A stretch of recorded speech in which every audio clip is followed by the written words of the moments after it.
में तो इक्वल है। मैं आपसे पूछना चाहता हूँ कि बेटा स्पीड का रेशियो क्या हो?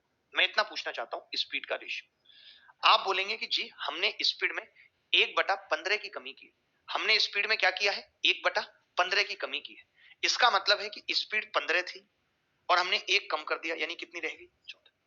हमने स्पीड में क्या किया? 1/15 की कमी की है। 1/15 की कमी का मतलब हो गया कि स्पीड 15 से हमने कितनी की है? 14 की है। बोलो बेटा, बात ठीक है कि नहीं? स्पीड हमने क्या किया? 15 से 14। तो मैं आपसे ये कह रहा हूं कि डिस्टेंस क्या होगी? तो आप कहेंगे डिस्टेंस भी अब 15 से 14 चली जाएगी। यानी डिस्टेंस भी कितनी कम चली जाएगी? 1 कम चली जाएगी। बोलो भाई, डिस्टेंस भी क्या होगी? 1 कम चली जाएगी। यानी मैं ये कह सकता हूं कि 15 से 14 का मतलब है 1, और 1 की वैल्यू है 10 किलोमीटर। सवाल में साफ साफ बोला हुआ है कि वो व्यक्ति उतने ही समय में 10 किलोमीटर कम चल पाता है। तो 10 किलोमीटर कम चल पाने का मतलब है 1 की वैल्यू अगर 10 किलोमीटर है तो 15 की कितनी होगी? 150 किलोमीटर। यानी वो आदमी पहले 150 चल पाता था, अब 140 चल पाता है। यही मतलब है इस बात का। मैंने ये निकाल लिया कि वो व्यक्ति पहले कितनी दूरी चल पाता था।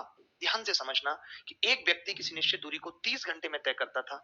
15 से 14 स्पीड हो गई तो डिस्टेंस 15 से 14 होगी, 10 कम है। तो मैंने कहा पहले 150 किलोमीटर चलता था और टाइम तो वो 30 घंटे ही ले रहा है, 30 घंटे में।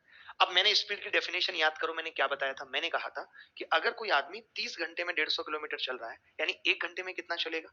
तो आप कहेंगे 1 घंटे में चलेगा 5 किलोमीटर, और 1 घंटे में चली गई दूरी को हम क्या कहते हैं? स्पीड कहते हैं। तो मैंने कहा भैया 1 घंटे में ये कितनी चलेगा? 5 किलोमीटर। यानी ये इसकी क्या है? स्पीड है। स्पीड कितनी आ गई? 5 किलोमीटर प्रति घंटा। बहुत प्यारा सवाल था, बहुत प्यारा सवाल था। देखिए पहला दिन है, मुझे पहले दिन बहुत आराम आराम से सवाल कराने पड़ते हैं, बहुत बेसिक से मुझे समझाना पड़ता है ताकि हर एक बच्चे को मैं साथ लेके